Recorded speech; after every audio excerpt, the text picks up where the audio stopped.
Welcome to SJ Inceptions Unfiltered for the hobbyist, by the hobbyist and of the hobbyist। आपके सामने है ये stress busting and serene goldfish aquarium जिसके बारे में हम आगे जानेंगे। आज मैं एक ऐसे एक्वेरियम हॉबिस्ट की स्टोरी शेयर करने वाला हूँ जिनको इस हॉबी में 40 इयर्स हो चुके हैं। उनको आप में से कई लोग जानते भी हैं, सो बने रहिए इस वीडियो में अंत तक। इस एक्वेरियम हॉबिस्ट की जर्नी और स्टोरी जानने के लिए ऑल्सो इनसे कुछ टिप्स और एडवाइसेस भी हम लेंगे ताकि हमें कुछ सीखने को और कुछ नया जानने को मिलेगा। सो आई होप कि आपको ये वीडियो पसंद आएगा, सो बने रहिए ज़रूर अंत तक। आज के इस वीडियो में हमारे साथ है mister Santosh Shetty. Hello sir, I hope you are doing well. Firstly thank you so much for giving us your valuable time. SJ inceptions unfiltered पर पहली स्टोरी मैं आपकी शेयर करने जा रहा हूँ।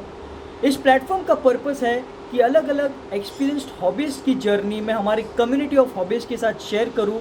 जो ऑब्स्टेकल्स, जो प्रॉब्लम्स, जो मिस्टेक्स आपने फेस किए एज एन हॉबीस्ट, वो मैं हमारे हॉबीस्ट व्यूवर्स के साथ शेयर करूँ ताकि वो इससे कुछ सीख सके, कुछ जान सके और अपनी हॉबी को अच्छे तरीके से रन कर सके, आगे बढ़ा सके।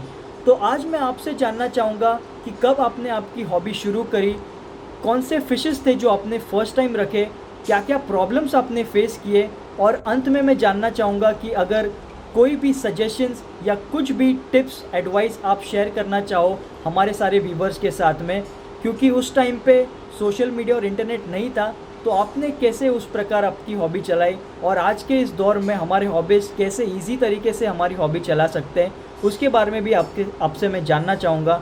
Over to you sir. Good afternoon SJ, welcome to my home. So ये एक्वेरियम के बारे में आपको जो जानना है, तो ये मेरा लेटेस्ट जो अभी मैंने चेंज किया, पहले मैं डिस्कस में था लास्ट, उसके बाद अभी मैं पैलेडियम में आया हूँ जिसमें मैं गोल्ड फिश सब रख रहा हूँ। एक्वेरियम बेसिकली क्या है कि ये एक पैलेडियम सेटअप है जहाँ पे ऊपर प्लांट्स और नीचे फिशेस।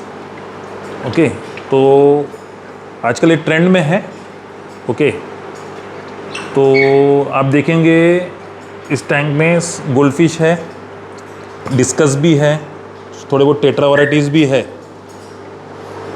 ओके, और ये सेटअप सर बताना चाहोगे? सर इस सेटअप में ज़्यादा कुछ नहीं है। यहाँ पे आप देखेंगे तो मैंने पीछे स्पंज लगाया हुआ है। और नीचे एक कैनिस्टर फिल्टर है। इसके नीचे टैंक के नीचे आप देखोगे कैनिस्टर फिल्टर लगाया हूँ मैंने। कैनिस्टर फिल्टर का जो पाइपिंग है मैं ऊपर से छोड़ा हूँ। तो यहाँ पे आप देखोगे यहाँ पे एक इनलेट है जहाँ से ये पानी सक कर रहा है। और वही फिल्टर में जाके फिल्टर होके पानी ये पाइप से आ रही है। और ये पूरा यहाँ पे इस स्पंज के थ्रू पानी वापस आप देखोगे जो पानी आ रहा है ये वापस रिसाइकल हो रहा है। फिल्ट्रेशन है। लेकिन इसमें एडवांटेज ये है ना कि इसमें मैं जो प्लांट्स रखा हूँ ना, इसमें आपने देखा होगा मनी प्लांट्स भी है, बहुत से अलग अलग प्लांट्स रखा हूँ मैं। तो बेसिकली अपना जो पानी के अंदर ज़ीरो अमोनिया है, ज़ीरो नाइट्रेट है। कि जो भी नाइट्रेट है वो प्लांट्स एब्जॉर्ब कर रहे हैं। तो एक साइकिल बना दिया हूँ मैंने। और ये मेंटेनेंस के लिए भी काफ़ी इजी है, मतलब इसमें आपको पानी चेंज करने का या ये करने का कोई ज़रूरत नहीं पड़ता, सिर्फ टॉप अप करना पड़ता है। मैं पहले भी आपको वीडियो में बोला कि मैं कभी साइफनिंग नहीं करता, कुछ नहीं करता। जब भी ये पानी कम हो जाता है, इवापोरेट होता है या ये होता है, तो आई जस्ट टॉप अप। क्योंकि इसके अंदर मैंने जो सैंड रखा है ना, ये ग्रीनलैंड सैंड है। आपने नोटिस किया होगा ग्रीनलैंड सैंड है। और इसके अंदर एनारोबिक बैक्टीरिया अच्छे से होते हैं। तो क्या होता है, रातों रात इनका वेस्ट जो होता है वो नाइट्रेट में कन्वर्ट होता है, और नाइट्रेट में होकर प्लांट्स एब्जॉर्ब करते। तो एक समझो ना एक पॉन्ड के जैसे सिस्टम बन गया है। तो पानी भी क्रिस्टल क्लियर है, फिशेस भी हेल्दी है, और मेंटेनेंस फ्री टैंक है। और वाटर चेंजेस कब करना? वाटर चेंजेस करता ही नहीं हूँ मैं ना। आप बिल्कुल भी नहीं करते? नहीं, मैं सिर्फ ऐड कर रहा हूँ। ओके, वाटर नया ऐड। देखो क्या होता है, यूजुअली मेरे को एवरी वीक मेरे को 20% वाटर नया ऐड करना पड़ता है। क्योंकि क्या होता है, आपको देखा भी जो वाटर लेवल है ना धीरे धीरे कम हो जाएगा इधर तक। क्योंकि थोड़ा बहुत ये भी होता है एटमॉस्फेयर में, एब्जॉर्ब भी होता है, और ये प्लांट्स भी चूस रहे हैं ना, प्लांट्स भी इसमें। तो सिर्फ मैं टॉप अप करता हूँ। मैं कभी इसका साइफन किया ही नहीं है, क्योंकि कुछ है ही नहीं। आपको गंदगी नहीं दी तो मैं क्या साइफन करूँ? हाँ, क्योंकि साइफन करने लायक कुछ है ही नहीं। और वैसे भी नाइट्रेट तो ज़ीरो है इसमें प्लांट्स की वजह से। अगर प्लांट्स नहीं होता तो शायद मुझे करना पड़ता, लेकिन तो कुछ ये मेंटेनेंस फ्री टैंक है। क्लाइंट्स भी हेल्दी है, आपके फिशेस भी हेल्दी है। सो सर आपका एक्वेरियम बड़ा ही सुंदर है, नो डाउट, एंड बड़ा ही यूनिक सा भी है, बिकॉज बहुत कम घरों में हमको पलूडेरियम कम एक्वेरियम सेटअप्स देखने को मिलते हैं। सो अधिक जानकारी और भी जानेंगे हम लोग बाद में, बट अभी मैं जानना चाहूँगा आपकी जर्नी के बारे में।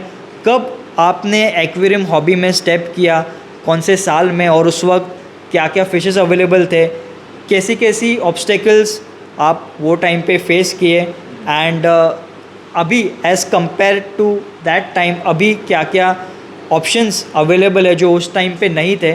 सो वो सब मैं आपसे जानना चाहूँगा, एंड कैसी जर्नी रही before stepping into the aquarium business, आपका कैसा ये सफ़र रहा। जैसे सबका हॉबी चालू होता है, मेरा हॉबी चालू हुआ 1983 में। मैं जब 3rd स्टैंडर्ड में था तो एक्चुअली हुआ क्या, मेरे नेबर ने के घर पे फ़िश टैंक आया था।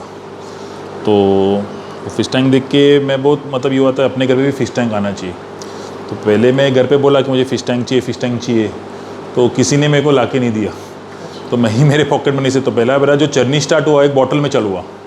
तो मैंने क्या किया, मेरे घर पे एक जार था, तो आचार का जार होता ना बॉटल, तो उसमें मैंने जो मेरा पहला फ़िश जो था ना वो किसिंग फ़िश था। हाँ, किसिंग गुरामी। तो जब भी मेरे ख्याल से तभी 8 रुपीज़ कुछ पैर मिलता था, और उसको ये 1983, और उसको कुछ ऑक्सीजन की भी ज़रूरत नहीं रहती थी। तो नॉलेज तो कुछ था नहीं।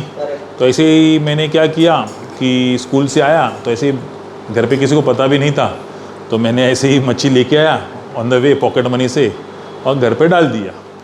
तो घर पे लाया तो फ़िश तो डाल दिया, लेकिन एक बोलते ना नॉर्मल कि कभी हम लोग फ़िश शॉप में जाते हैं तो उस टाइम किसको नॉलेज है, क्या नॉलेज है।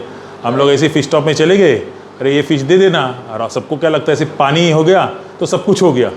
पैरामीटर्स किसको मालूम नहीं, अलग अलग मच्छी क्या, हमको मेरे को इतना ही मालूम था कि मच्छी को सिर्फ पानी लगती है, ना एंटी क्लोरीन ना ये कुछ नहीं था। तो मैंने साथ में उसको बोला मच्छी को, फ़िश वाले को, कि मुझे फ़िश का खाना देना। तो उसने मुझे उस टाइम पे 2 रुपये में ऐसा पूरा टीवी फिक्स फॉर्म देता है, तो पूरा पैकेट दे दिया। अभी कैसा डालने का वो भी मालूम नहीं है। तो हुआ क्या, जार में लेके डाल दिया, 2 किसिंग फ़िश डाल दिया, और पूरा पैकेट गंदा पानी का मैंने उसमें जार में डाल दिया। तो इतना स्मेल किया, ये किया, तो घर पे सब चिल्लाने लगे क्या लेके आया, ये नहीं किया, मतलब समझ में नहीं आ रहा था। फिर हर रोज़ पानी बास गंदा आ रहा था, मेरे को पता ही नहीं चल रहा था क्या करने का उसको, क्योंकि कोई गाइड ही नहीं किया था मुझे।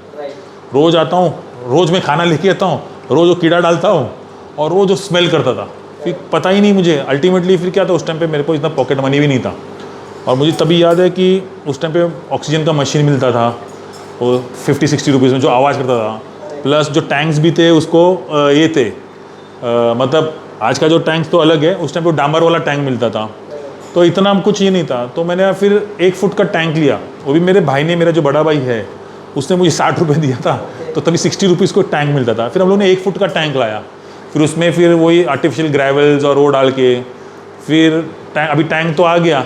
फिर क्या हो रहा था, रोज़ मैं फ़िश डालता था उसमें, मतलब 1 फुट के टैंक में कम से कम 15-20 मच्छी हो गया। और मुझे अभी ये भी नहीं मालूम कि किसिंग फ़िश किसके साथ जलता है। तो आज रात को गोल्ड फिश डाल दिया, सवेरे देखा तो गोल्ड फिश मर चुका है। तो सवेरे रोज़ वही किस्सा चालू था, मतलब रोज़ मच्छी लाता था, रोज़ मच्छी मरती थी, रोज़ मच्छी लाता था, रोज़। अच्छा, और हर 2 दिन में मैं टैंक भी साफ़ करता था। अच्छा, ऐसा भी एक सिचुएशन था कि मुझे पता ही नहीं था क्या करने का।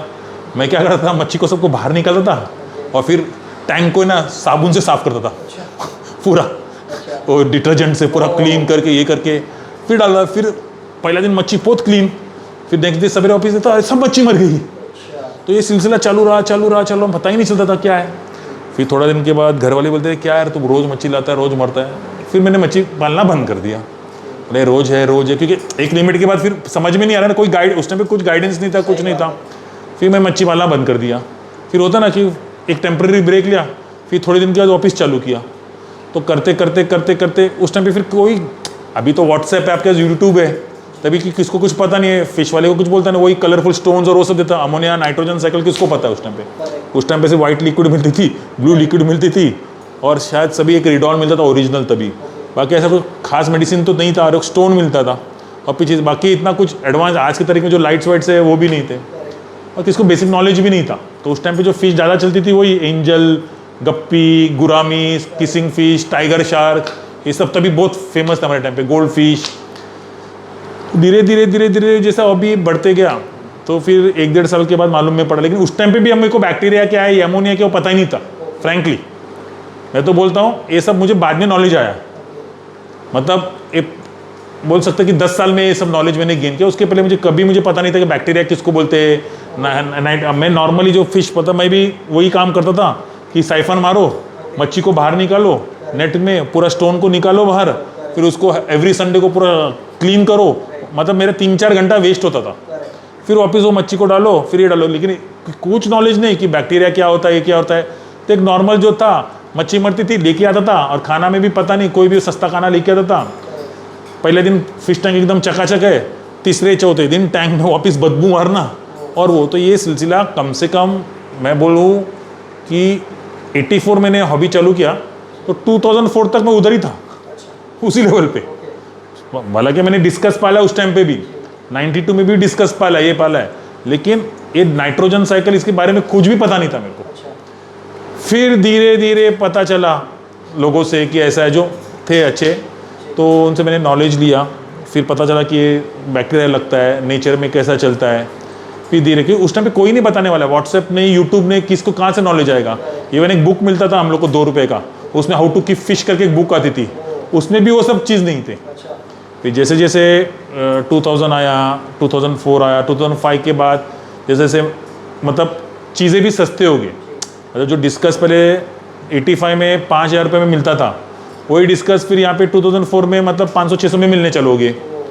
फिर धीरे, लेकिन फिर भी समझ में नहीं आया मेरे को। मेरा हॉबी, मतलब मैं हॉबीज था लेकिन सक्सेसफुल नहीं था। मतलब मेरा टैंक हमेशा, मतलब रोज़ मच्छी मरते रहती थी। तो मेरा काम क्या था, हॉबी कंटिन्यू था, लेकिन फिश लाया 2 महीने के बाद मर गया, फिर वापस फिश लाया 2 महीने के बाद मर गया। मतलब मुझे पता ही नहीं, मेरे को डिजीज़ के बारे में रिकग्निशन नहीं थी। मैं एक नॉर्मल हॉबीज, खाना डाला चला गया, फिर आता था शाम को देखता था, समझे ना, एक नॉर्मल हॉबीज के साथ है, लेकिन इतना डीपली नहीं गया। फिर धीरे धीरे हॉबी को जैसे जैसे अपना प्लांटेशन का आया, इसका आया, फिर पता चला कि नहीं बाबा ऐसा नहीं होता है, इसका कुछ तो सिस्टम है। तो फिर मैं फिर लोगों से पूछताछ किया, ये किया। फिर जो मेन लोग थे इसमें है बहुत, जो जिसको सब नॉलेज था, उन्होंने मेरे साथ शेयर किया नॉलेज, और नॉलेज शेयर करने से नॉलेज बढ़ता है।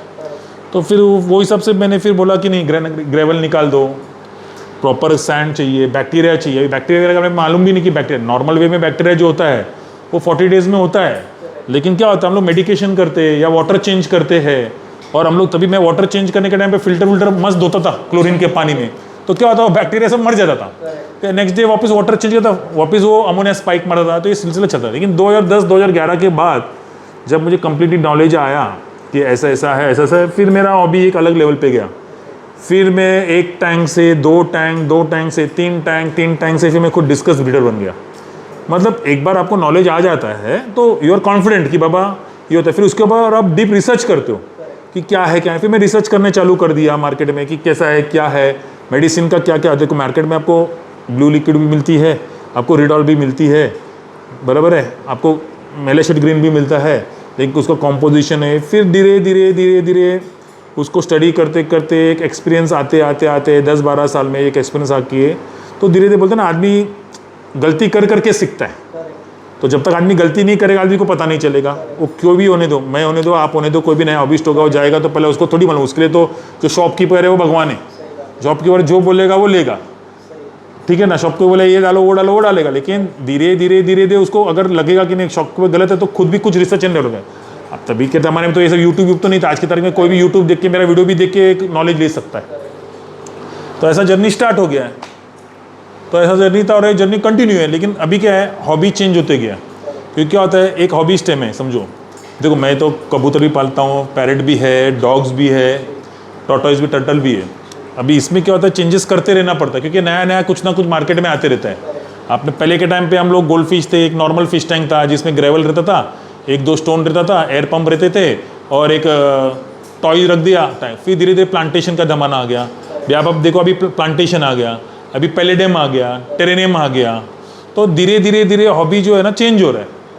अभी उस टाइम पे ये सब थोड़ी कोई इसने सोचा था 1985 में कि पैलेडियम है, टेरेनियम। अच्छा, ये भी सक्सेस होने के लिए बहुत मेहनत, आपको दिख रहा है बहुत अच्छा है, लेकिन बहुत कम लोगों के पास ये सक्सेस होता है। क्योंकि कैसा होता है, सेटअप तो करके जाएंगे, उसको मेंटेन करना ज़रूरी है। ये मैं समझो अगर आपके पास सेट करके जाऊंगा, पहला 4 दिन 5 दिन आपको लगेगा अरे क्या मस्त दिख रहा है, इसको मेंटेन भी करना चाहिए। तो उसका बेसिक रिक्वायरमेंट क्या है, उसका न्यूट्रिशन क्या है, पानी का फ्लो कितना होना चाहिए, पूरा पानी में रहेगा तो भी सड़ जाएगा। अभी ये आपको देखो एक आप देखोगे ना, ये एरोफोनिक्स है। एरोफोनिक्स में क्या होता है कि आपका रूट्स जो है उसको डायरेक्ट पानी से धीरे धीरे गिरते रहना चाहिए, तो इसमें इनका ग्रोथ सही होता है। अगर मैं इसको पानी में डुबा दूँ ना, ये प्लांट्स मर जाएंगे। अच्छा। तो इसको मनी प्लांट चलेगा, लेकिन ये जो प्लांट्स हैं ना, इनको धीरे आप नोटिस करो, इधर आइए, इसका रूट्स है ना सिर्फ चिटका हुआ है, पानी के अंदर नहीं है, इसी मॉइस्चर में उग रहा है ये प्लांट। अगर ये पानी में जाएगा ये सड़ के मर जाएगा। तो सर्टन प्लांट्स का, जैसे हम लोग को फिशेस का अलग अलग रिक्वायरमेंट है, वैसे प्लांट्स का भी अलग अलग रिक्वायरमेंट है। तो पहले डे में सोचूंगा मैं कोई भी प्लांट डाला उसको, अभी मनी प्लांट को चलता है, मनी प्लांट का रूट्स नीचे जा रहा है, इसका वैसा नहीं है। तो एक इसमें क्या होता है, एरो होता है, टाइम टाइम पे एक धीरे धीरे बूंद गिर रहा है, और वैसा ये अभी इसका ग्रोथ आ रहा है। तो इसमें भी आपको नॉलेज चाहिए, अगर इसमें भी नॉलेज नहीं रहेगा तो आपका सक्सेस नहीं होगा। तो वैसे धीरे धीरे धीरे मैंने अपना, अभी पहले मैं गप्पीज, एंजल, गोल्ड फिश, शार्क ये पालता था, फिर मैं डिस्कस में आया, फिर मैं डिस्कस ब्रीड करने चलो हुआ, उसके बाद स्टिंगरेज भी पाला हूँ, अरवाना भी पाला हूँ। तो क्या होता है ना कि धीरे धीरे चेंजेस करते गए। फिर प्लांटेशन में अभी मैं, मेरे पास आप देखोगे मेरे शॉप में सिर्फ प्लांटेशन के सेटअप से, और टेट्रा वैरायटी में मैं घुसा हूँ, अभी मैं पैलेडियम में घुसा हूँ, तो आगे जाके मैं मॉन्स्टर में जाऊँगा, तो वो चेंज होते रहेगा। 2 साल के बाद आपको कुछ अलग दिखेगा। तो हॉबी का कैसा है, चेंज होते रहे। मैंने हॉबी बंद नहीं किया, लेकिन उसको डेवलप करते गया। तो आप भी डेवलप कर सकते हैं, लेकिन आपको उसके लिए प्रॉपर गाइडेंस चाहिए, और अगर आपको प्रॉपर गाइडेंस मिला, प्रॉपर कौन सा मटेरियल यूज़ करने का, तो आपका भी बढ़ते रहेगा, कम नहीं होगा। तो सर आपके एक्वेरियम में 10 से ज़्यादा गोल्ड फिश है, कुछ मीडियम साइज़ के भी है, ऐसे कुछ बड़े साइज़ के भी और छोटे छोटे भी है, तो बहुत जी। बट गोल्ड फिश के बारे में अगर स्पेसिफिकली मैं बात करूँ तो बहुत से लोग बोलते हैं कि गोल्ड फिश का जो वेस्ट होता है वो थिक होता है और वो नीचे बॉटम में जाकर बसता है, और इसलिए उसके वजह से अमोनिया लेवल्स बढ़ते हैं। तो आपने जैसे कि बताया, ये जो आपकी सैंड है, अगर इसके अंदर अगर हम इस सैंड को अगर हम टच करेंगे, इस सैंड को अगर हम स्टर करेंगे, तो क्या ये वेस्ट हमको मिलेगा, या इस सैंड के जो मदद से ये वेस्ट को ये ब्रेक डाउन करेगा? तो उसके बारे में आपसे मेरे को जानकारी चाहिए थी कि बहुत सारे हॉबीज को ऐसा लगा कि गोल्ड फिश को तो रखा है, बट बहुत सारे गोल्ड फिश है, बट इनकी वेस्ट ये बॉटम में सैंड के अंदर घुसी रहेगी, या इससे ये हार्म तो नहीं करेगा वाटर क्वालिटी को, या वाटर की क्वालिटी को डिटोरिएट तो नहीं करेगा? तो वो मैं आपसे जानना चाहूँगा। बहुत लोगों का मानना है कि गोल्ड फिश है ना टैंक को गंदा करता है। करेक्ट। बेसिकली ऐसा कुछ नहीं है, आपका सेटअप सही होना चाहिए। करेक्ट। नॉर्मली लोग क्या करते हैं, नॉर्मली लोग शॉप में जाते हैं और वो गोल्ड फिश के लिए जो टैंक में जो डालते हैं, तो यूजुअली पेबल्स डालते हैं या तो ग्रेनाइट के टुकड़े डालते हैं। वो नेचुरल सैंड तो रहता नहीं है, और उसमें क्या होता है, पोरोसिटी रहती नहीं है, और जो पेबल्स रहते हैं उसमें गैप्स बहुत रहते हैं, कलर पेबल्स जो मिलते हैं मार्केट में। तो बेसिकली क्या होता है, उसमें बैक्टीरिया नहीं होता है, तो आप जो भी फूड डाल रहे हो, या तो गोल्ड फिश खाएगा, या तो उधर जाके नीचे आपका सैंड के नीचे जाके दब जाएगा। मैं पेबल्स के बारे में बात कर रहा हूँ। फिर उनका जो वेस्ट होता है वो भी वहाँ पे जाके हो जाता है, और साइड में आपका पूरा काला काला होने को चालू होता है, प्लस आपका टैंक बदबू मारने को चालू होता है, क्योंकि उसके अंदर बैक्टीरिया ही नहीं है। तो आपका जब सेटअप ही सही नहीं है, तो वो टैंक तो गंदा होते ही रहेगा ना। बेसिक जो है, टैंक के अंदर नाइट्रोजन साइकिल होगा तो ही आपका टैंक सक्सेसफुल है। जैसे कि नाइट्रोजन साइकिल में मेन इंपॉर्टेंट क्या है, अमोनिया, बैक्टीरिया। ओके, अमोनिया होगा तो बैक्टीरिया जिंदा रहेगा, क्योंकि अमोनिया का होना भी जरूरी है, क्योंकि अमोनिया होगा तो बैक्टीरिया जिंदा रहेगा। तो ये सब बैलेंस रहना चाहिए। अभी आप ये जो सैंड देख रहे हो, आप नोटिस करो, ये ग्रीनलैंड सैंड है। ओके, ये खुद पोरोसिटी है, इसमें पोरोसिटी है। तो जैसे एरोबिक बैक्टीरिया जो होता है, जो एरेशन के कारण आता है, और एक होता है एनारोबिक बैक्टीरिया। तो बैक्टीरिया ने क्या किया, इसके नीचे सब कॉलोनीज बना के रखा है। ठीक है, तो गोल्डफिश जो कुछ भी खाता है या जो भी वेस्ट होता है, तो क्या होता है, इनका जो रातों रात ये जो इसके अंदर जो बैक्टीरिया है, इनको नाइट्राइट में कन्वर्ट कर देता है। तो जब बैक्टीरिया नाइट्रेट में कन्वर्ट होने के बाद, ये ब्रेक होने के बाद, फिर ये प्लांट्स ऑब्जर्व कर लेती है। तो आपका इन शॉर्ट आपके टैंक में थोड़ा भी टॉक्सिक नहीं है।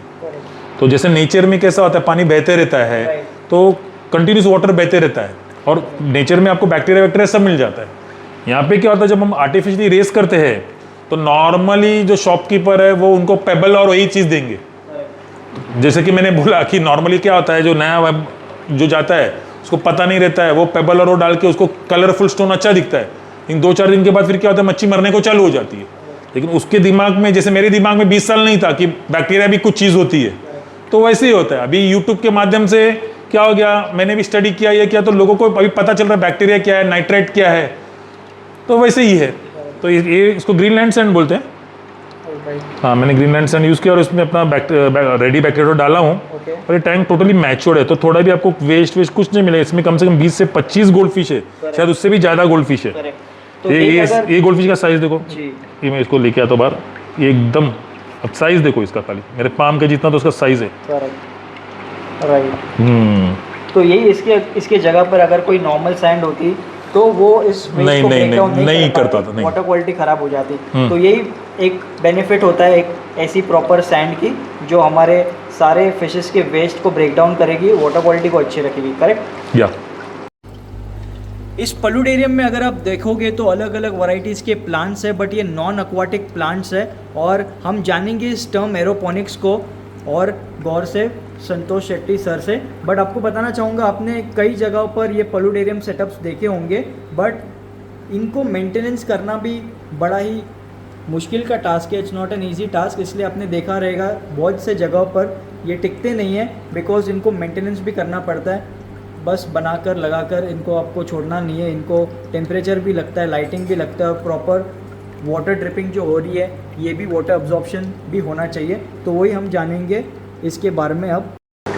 अभी कैसा है ना, जैसे कि अलग अलग फ़िश की अलग अलग रिक्वायरमेंट है, वैसे ही अलग अलग प्लांट्स का अलग अलग रिक्वायरमेंट होता है। जैसे कि मनी प्लांट है, मनी प्लांट को आप पानी के अंदर डुबा के रखो उसको चलेगा, लेकिन बहुत से प्लांट्स है उसको आप पानी में डुबा के रखोगे तो सड़ जाएंगे। तो उसको ड्रिपिंग सिस्टम जो बोलते हैं ना, ड्रिपिंग सिस्टम देना पड़ता है। जैसे आपने नोटिस किया कि सिर्फ ड्रिप गिर रहा है, जो ऊपर का जो फिनिश है ड्रिप गिर रहा है, मतलब डायरेक्टली पानी में इमर्स नहीं है ये। तो इसको थोड़ा बहुत एरोफोनिक्स भी बोलते हैं। जो एरोफोनिक्स में क्या होता है कि आपका जो रूट्स रहता है वो ओपन रहता है और उसमें थोड़ा थोड़ा ड्रिपिंग होते रहता है। प्लांट रूट्स जो रहता है वो हमेशा वेट रहता है और वो उसमें से न्यूट्रिशन लेते रहता है। तो उसको मेंटेन करने का है, लाइट मेंटेन करना है, ठीक है। और बनाने में कुछ नहीं है, लोग क्या करते हैं आपको सेटअप बना के दे देते, आपको बना के देते, लेकिन उसको फिर मेंटेन भी करना पड़ता है। क्या होगा, 4 दिन 6 दिन 8 दिन आपको अच्छा दिखेगा, लेकिन आपको उसके बारे में नॉलेज ही नहीं है तो क्या आने वाला है, वो सब डिस्टर्ब होकर फिर अल्टीमेटली सब गल जाएगा और मर जाएगा।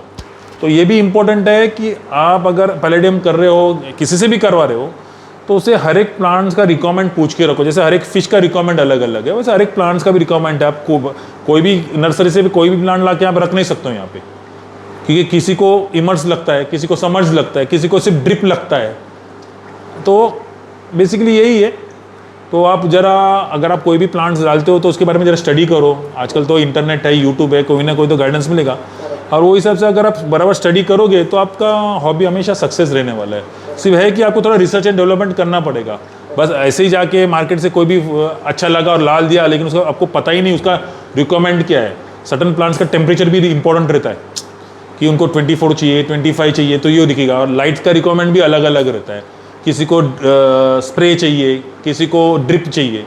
तो आप देखो आपको क्या पड़ता है, आपके पास आप क्या कितना आप पैसा खर्चा कर सकते हो आपके सिस्टम के ऊपर, तो वो हिसाब से वैसे प्लांट्स लगा के आपका हॉबी में कभी कुछ प्रॉब्लम नहीं आएगा अगर आप प्रॉपर गाइडेंस में करोगे तो संतोष सर, आपने 40 इयर्स बैक आपकी हॉबी शुरू की, एंड अगर हम कंपेयर करें आज के टाइम से, तो आज हमारे हॉबीज़ के पास आर्टिकल्स है, यूट्यूब वीडियोस है, कम्युनिटी फोरम्स है और ग्रुप्स है जिससे वो नॉलेज ले सकते हैं। बट उस टाइम पर, उस ज़माने में ऐसा कोई भी चीज़ें अवेलेबल नहीं थी, सोशल मीडिया एग्जिस्ट नहीं करता था उस टाइम पर इतना।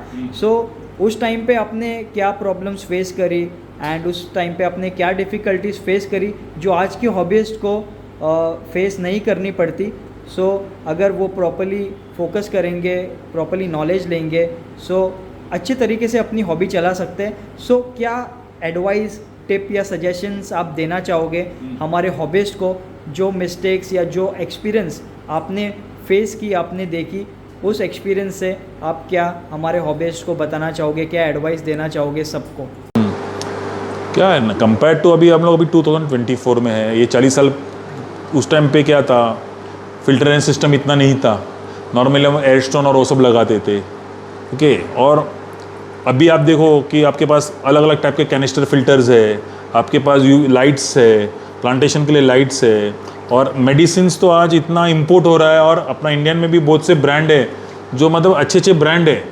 मतलब आज के तारीख में अगर हॉबीज अगर सही गाइडेंस मिलेगा तो उसको हॉबी में कुछ प्रॉब्लम नहीं मिलेगा उसको, एक सही अगर कोई मेंटर मिला या कोई सही उसको गुरु मिला जो को अच्छे से गाइड करे, या कोई अच्छा दुकानदार भी मिला जो अगर हॉबिस्ट है सही, मतलब जिसको चीट नहीं करना है पब्लिक को, तो उसका हॉबी में मेरे को लगता है कभी कोई प्रॉब्लम नहीं आना चाहिए, उसको बराबर गाइडेंस मिला। प्रॉब्लम किधर होता है, you go to any shop, जिसको उस दुकानदार को नॉलेज नहीं है, कुछ भी नहीं हो, कुछ भी आपको चिटका देता है, तो वहाँ पे मेन प्रॉब्लम है लैक ऑफ नॉलेज। बाकी मेरे को लगता है अगर आप कोई भी अच्छे स्टोर में जाएगा जो प्रोफेशनल है, जो आपको सही गाइड करेगा, और जैसे मैं मेरे बारे में नहीं बोलता, ऐसे बहुत से लोग हैं जो हॉबीस्ट थे, ओके, आप उनका गाइडेंस लीजिए, आपको प्रॉपर गाइड देंगे। और मार्केट तो ओपन है, आपको जो चाहिए आप वो मटेरियल मंगा सकते हैं, उसका रिव्यू लेके, बस प्रॉपर गाइडेंस की नॉलेज हो, आपके पास प्रॉपर गाइडेंस हो और प्रॉपर नॉलेज हो, और आपको खुद का दिमाग लगे, थोड़ा दिमाग लगा के अपन कुछ करें, तो आपका हॉबी में कभी कोई प्रॉब्लम नहीं होना चाहिए आज के ज़माने में।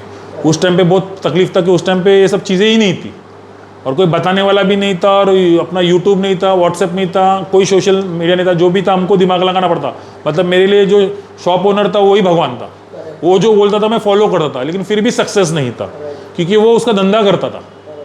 क्योंकि मेरी मच्छी मरती थी, उसको धंधा चाहिए, तो मेरी जितनी मच्छी मरती थी उसका रोज जाके मैं मच्छी लेता था, तो वो चाहता था कि मेरी मच्छी मरे।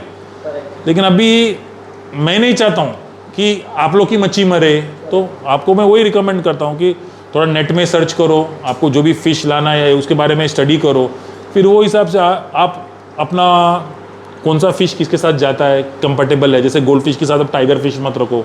तो नॉर्मली क्या होता था, मैं दुकान में जाता था, छोटा था, तो मेरे को टाइगर फिश भी देता था, गोल्ड फिश भी देता था, किसिंग फिश भी देता था, तो बेचारा गोल्ड फिश तो अगले दिन ही राम राम सत्य होता था। तो आपको आप स्टडी करो, प्रॉपर जगह पे जाओ, फिर आपका हॉबी में मेरे को लगता है कोई आज के तारीख में तो कोई प्रॉब्लम नहीं होना चाहिए। जो सोशल मीडिया है, जो आपको आज के तारीख में जो प्रोडक्ट्स भी आपको मिल रहे हैं, कंपेयर टू उस टाइम पे तो हमारे पास कुछ ऑप्शन ही नहीं था, वही ग्लून लिक्विड, ब्री लिक्विड और वो एंटी क्लोरीन मिलता था, मतलब हमको पता ही नहीं था। शायद उस टाइम पे रहेंगे प्रोडक्ट्स, लेकिन हमारे तक को नहीं आता था, कि कोई इतना रिसर्च भी नहीं करता ना उस टाइम पे, तो वैसे ही था। Alright, Santosh sir, thank you so much for sharing your aquarium hobbyist journey with us in a very unfiltered way. आपने honestly आपने जो भी फेस किया, जो भी डिफ़िकल्टीज़ या प्रॉब्लम्स जो भी आपने फेस किया, वो सब हमारे हॉबीस्ट को मुझे एकदम अनफिल्टर्ड तरीके से बताया, और यही हमारे इस प्लेटफॉर्म का पर्पस है कि आपकी स्टोरी हम सारे हॉबीस्ट तक शेयर करें, एंड जो भी आपका फीडबैक सजेशन है वो उसके मदद से, उसके हेल्प से सारे हमारे कम्युनिटी ऑफ हॉबीस्ट अच्छी तरीके से इस हॉबी को आगे बढ़ाए। So thank you so much once again for giving us your valuable time and sharing your aquarium story with us. So आज के वीडियो में हमने देखा ये खूबसूरत सा stress busting paludarium with this aquarium setup. Let me know in the comment section आपको ये वीडियो कैसा लगा। Thank you so much for watching SJ Inceptions Unfiltered for the hobbyist, of the hobbyist and by the hobbyist. I'll see you again next time with another interesting story of a different hobbyist. Till then, thanks a lot and happy fish keeping.